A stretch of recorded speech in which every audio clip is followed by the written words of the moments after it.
Hello students, बेटे अब next question है 28। उसमें है find rho for the curve x square is equal to 8ay। देखो मैंने जहाँ पे लिखा भी हुआ है इस क्वेश्चन में कोई रूल लगेगा। पहले मैंने इसकी डिफरेंशिएशन की with respect to s square की होगी 2s, 8a y की होगी dy बाई डी एस।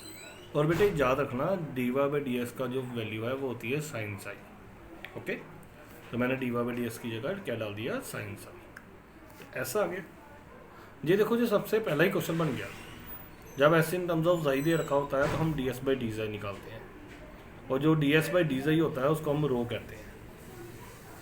तो वो क्या बन गया, रेडियस ऑफ कर्वेचर। आप जहाँ पे भी आंसर छोड़ सकते थे। मैंने क्या किया, कोस जाई को अंडर वन मैंने साइंस के जाई कर दिया, और जहाँ से साइन जाई की वैल्यू निकाल के इसमें बैक सब्सिट्यूट कर दी एंड गेटिंग द रिजल्ट। ये भी आंसर लिख सकते हो। ओके, नेक्स्ट स्टेटमेंट है, देखो ये गिवन है, एस गिवन है और हमें ये प्रूव करना है। एस गिवन है तो पहले मैंने डिफरेंशिएट किया विद रिस्पेक्ट टू एस, ठीक है। और जहाँ पे भी बेटे d x by d s बने उसको हमने डालता होता है कॉस आई। प्रीवियस क्वेश्चन में d y by d s बना था तो उसको मैंने साइन जाई डाला था। इसमें D x by d S बनाया तो उसको मैंने कॉस जाई डाला है, सब्सिट्यूट और एस निकाल लिया। देखो फिर एस इन टर्म्स ऑफ जाई आ गया, डी एक्स बाई डी जाई निकाल दिया। tan जाई को मैं लिख सकता हूँ सीकेंस के जाई माइनस वन, वैल्यू सब्सिट्यूट कर दी and getting the required result. इस पूरे दो क्वेश्चन में ये याद रखना, d x by d s की वैल्यू होती है कॉस जाई and d y by d s की वैल्यू होती है साइन जाई। ये हमें तब इम्प्लीमेंट करने हैं जब s in terms of y आ जाए या s in terms of x आ जाए। ओके, नेक्स्ट बेटे 30th क्वेश्चन है, देखो वो भी सेम था। इसमें भी एक्स गिवन है, वाई गिवन है। तो अगर एक्स और वाई सेपरेट दे रखे हो तो हम उसको क्या कहते हैं, पैरामेट्रिक फॉर्म। तो मैंने क्या किया, d x by d s निकाला, फिर मैंने वाई था d y by d s निकाला, फिर मैंने d y by d x निकाला, फिर मैंने d square y by d x square निकाला। और जब भी बेटे डिफरेंशिएट करनी है ये याद रखना, जो पैरामेट्रिक फॉर्म होती है उसका फर्दर डेरिवेटिव की जरूरत है, जैसे D theta by d x, D T by d x, इसलिए इसका D s by d x. फिर मैंने रो का फॉर्मूला लगाया and substituted all the values and get the result. Okay, next बेटे 31st क्वेश्चन है। ये देखो कहता है s in terms of F x है और हमें रो निकालना है। तो मैंने भी बताया अगर s in terms of x हो तो हम क्या लिखते हैं, D x by d S क्या होता है, कॉस आई। तो D s by d x क्या हो जाएगा, one by cos I. D s by d x क्या हो जाएगा, सीकेंड आई। इसका डबल डिफरेंशिएट कर दिया तो बन गया सीकेंड आई ten I D I by D I. tan जाई को मैं फिल कर सकता हूँ सीकेंस के जाई माइनस वन। इसको मैंने क्या किया, डी एस डी जाई by d s into d s. Okay, तो डी जाई by d s by d जाई क्या होता है, रो। तो डी जाई बाई डी एस क्या हो जाएगा, one by rho d s by d x as it is. उसके बाद रो और d square s by d x square as it is, one by rho बाहर लिख दिया, d s by d x दो बार आ गया इसलिए स्केयर हो गया, under root as it is.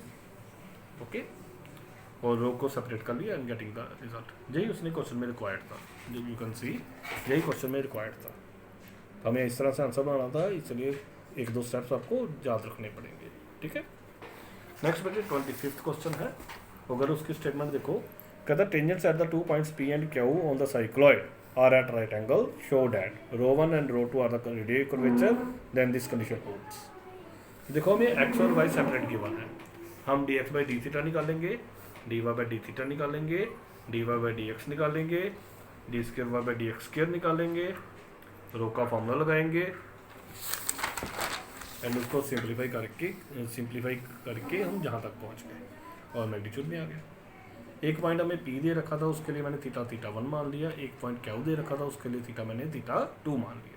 तो रो वन आ गया एंड रो टू आ गया। अब आपको पता है जो d y by d x होता है उसको हम स्लोप ऑफ टेंजेंट कहते हैं, इसलिए मैंने पी पे स्लोप ऑफ टेंजेंट निकाल दी, क्यू पे स्लोप ऑफ टेंजेंट निकाल दी, और d y by d x की वैल्यू हमारे पास जे आई हुई है, कॉट थीटा बाई टू। तो पहली बन गई cot theta one by two, second बन गई cot theta two by two. अब हमें गिवन है tangents are at right angle. अगर टेंजेंट्स राइट एंगल पे हैं तो उनका प्रोडक्ट क्या होगा, माइनस वन। इसलिए cot theta one by two cot theta two by two की वैल्यू कितनी होगी, minus one. Cos upon sine इस साइड कर दिए, इस साइड आगे cos A cos B plus sine A sine B, cos B plus sine B होता है cos A minus B. Cos zero कब होता है, पाई बाई टू पे। तो थीटा 1 की वैल्यू निकल आई। तो मैंने रो 1 में ये जो रो 1 बनाया हुआ है वहाँ पे जो थीटा 1 था उसमें ये वैल्यू डाल दी, तो ये बन गया sin 90 plus theta by 2। sin 90 plus theta क्या होता है, cos थीटा। फिर मैंने जो क्वेश्चन की लेफ्ट साइड थी वो पकड़ी, रो 1 square plus row 2 square, substituted the values and got the result. Okay, next बेटे 10th क्वेश्चन रहता था इसी बुक का, कहता है find the radius of curvature at the points where it touches the coordinate axis. कहता है ये जो कर्व है वो टच कर रही है कोऑर्डिनेट एक्सिस। कोऑर्डिनेट एक्सिस मतलब x axis and y axis. पहले मैंने एक्स एक्सिस पे मीट कराया, पॉइंट आ गया, वाई 0 डाल के, फिर वाई एक्सिस पे डाला, पॉइंट आ गया। अब इन दोनों पॉइंट्स के लिए हमें कैलकुलेशन करना है।